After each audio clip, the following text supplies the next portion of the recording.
Odyssey IV continued. Lines 790 to 900.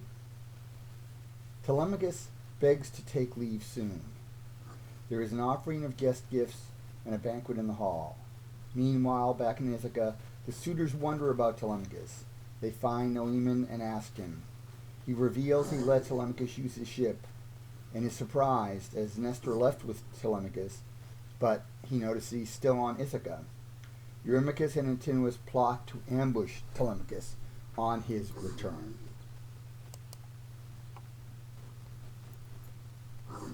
Telemachus answered, Stay me not too long time here, though I could sit attending all the year, nor should my house nor parents with desire take my affections from you.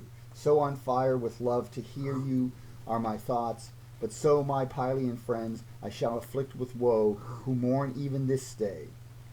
Whatsoever be the gifts your graces to bestow on me, vouchsafe them such as I may bear and save for your sake here.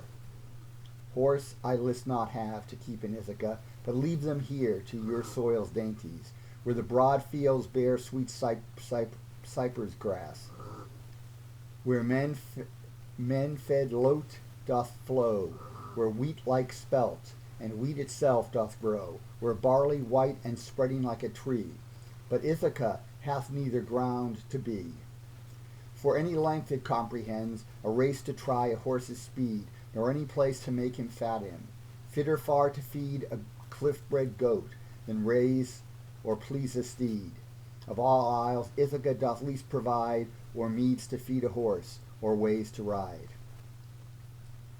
Menelaus smiling said, Of good blood art thou, son, what speech so young, what observation hast thou made of the world?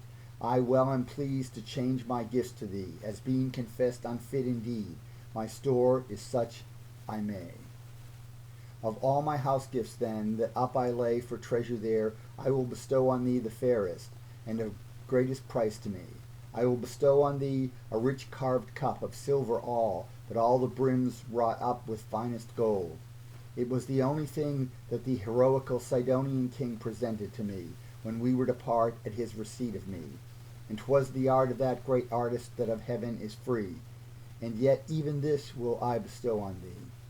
This speech thus ended, guests came, and did bring muttons for presents to the godlike king, and spirit prompting wine that strenuous makes.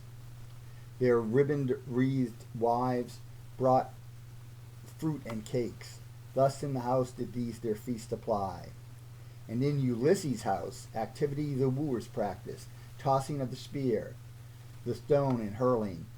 Thus delighted where they exercised such insolence before.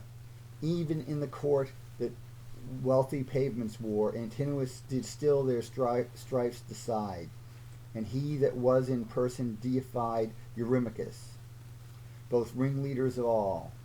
For in their virtues they were principal. These by Noemon, son to Phronius, were cited now, who made the question fly. Antinous, does any friend here know when this Telemachus returns, or know from sandy Pylos?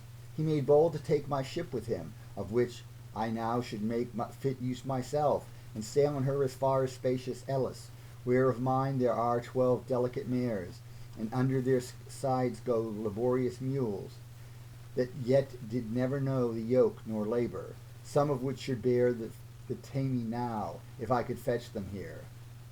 This speech the rest admired, nor dreamed that he, Nelean Pylos, ever thought to see, but was at field about the flocks surveyed, or thought his herdsman held him so away. Eupeithes' son Antinous then replied, Where went he, or with what train dignified? Of his selected Ithacensian youth, pressed men or bondmen were they, tell the truth. Could he effect this?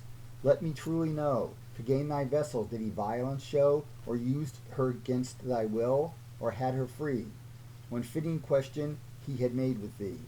Noemon answered, I did freely give my vessel to him. Who deserves to live that would do other, when such men as he did in distress ask? He should churlish be that would deny him. Of our youth the best amongst the people, to the interest of his charge did challenge in them giving way, with all the tribute all their powers could pay. Their captain, as he took the ship, I knew, was who Mentor was, or God, a deity show masked in his likeness. But to think 'twas he I much admire, for I did clearly see but yestermorning godlike Mentor here. Yet the other evening he took shipping there, and went for Pylos. Thus went he for home, and left the rest with envy overcome, who sat and pastime left. Eupitheus' son, sad, and with rage his entrails overrun, his eyes like flames, thus interposed his speech. Strange thing, an action of how proud a reach is here committed by Telemachus. A boy, a child, and we, a sort of us, vowed gainst his voyage, yet admit it thus. With ship and choice youth of our people too. But let him on, and all his mischief do. Jove shall convert upon himself his powers, before their ill presumed he brings on ours. Provide me then a ship and 20 men to give her manage. Then again he turns for home on the Ithacensian seas, or cliffy Samian I may enterprise. Waylay and take him, and make all his craft sail with his ruin for his father's saft. This all applauded, and gave charge to do, rose, and to greet Ulysses' house did go.